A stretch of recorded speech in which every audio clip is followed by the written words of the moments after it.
बच्चों, सबसे पहले हम आज कहानी को पढ़ रहे हैं। तो कहानियाँ जो आपकी कोर्स में 3 हैं, उनमें से 2 कहानी अभी हम फ़िलहाल पढ़ाते हैं। तो सबसे पहले कहानी ले रहे हैं ध्रुव यात्रा। ध्रुव यात्रा कहानी का सारांश हम लेते हैं। सारांश का मतलब समझते हैं, कहानी का पूरा सार, यानी इस कहानी में क्या क्या बताया गया है।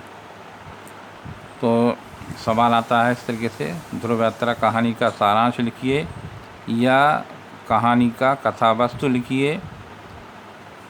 तो उत्तर इसका है, ध्रुव यात्रा जैनेंद्र द्वारा रचित कहानी है जो ये स्पष्ट करती है कि प्रेम एक सकारात्मक भाव है और व्यक्ति को कर्तव्य, कर्मण्यता एवं गतिशीलता की ओर अग्रसर करता है। प्रेम स्वार्थ को बढ़ावा नहीं देता, अपितु परमार्थ की ओर ले जाता है।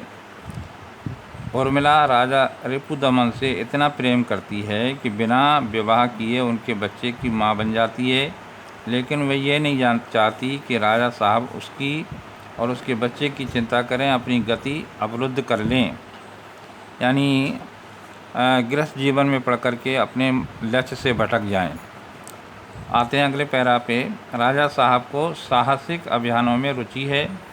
वे उत्तरी ध्रुव को विजय करके लौटे हैं। अखबारों में उनकी खूब प्रशंसा हो रही है। उर्मिला को इससे गर्व की अनुभूति होती है, किंतु वह नहीं चाहती कि राजा साहब उससे विवाह करके केवल उसी तक सीमित रह जाएं और इस यश से वंचित हो जाएं।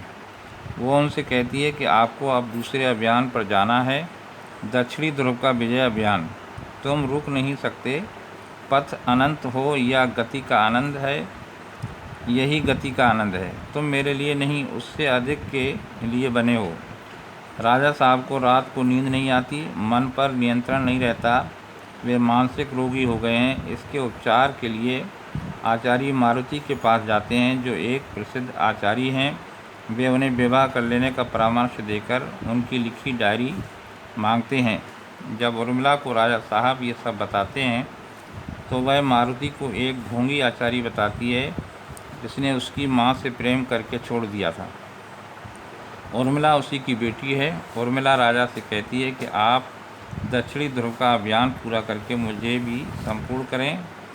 आचार्य ने उर्मिला को बुलाकर कहा कि तुम राजा से विवाह कर लो, तुम मेरी बेटी हो। लेकिन उर्मिला इसके लिए तैयार नहीं हुई।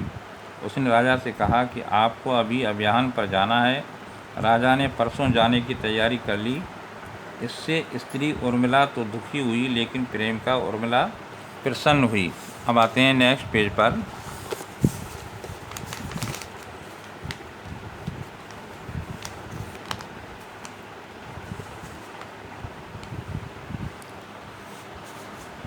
राष्ट्रपति ने अभियान दल को भेज दिया था।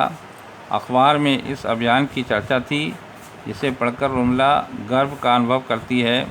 अगले दिन राजा साहब ने आत्महत्या कर ली। उनके तकिए के नीचे से जो पत्र मिला उसमें लिखा था कि मुझे दक्षिणी ध्रुव के विजय अभियान में कोई रुचि नहीं।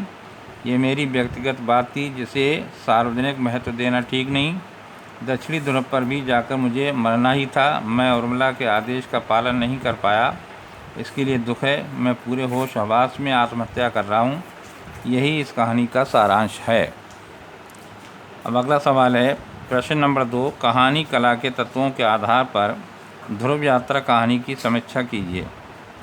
अब इस सवाल का उत्तर जो है बच्चे अपनी किताब से ढूंढ करके खुद लिखेंगे।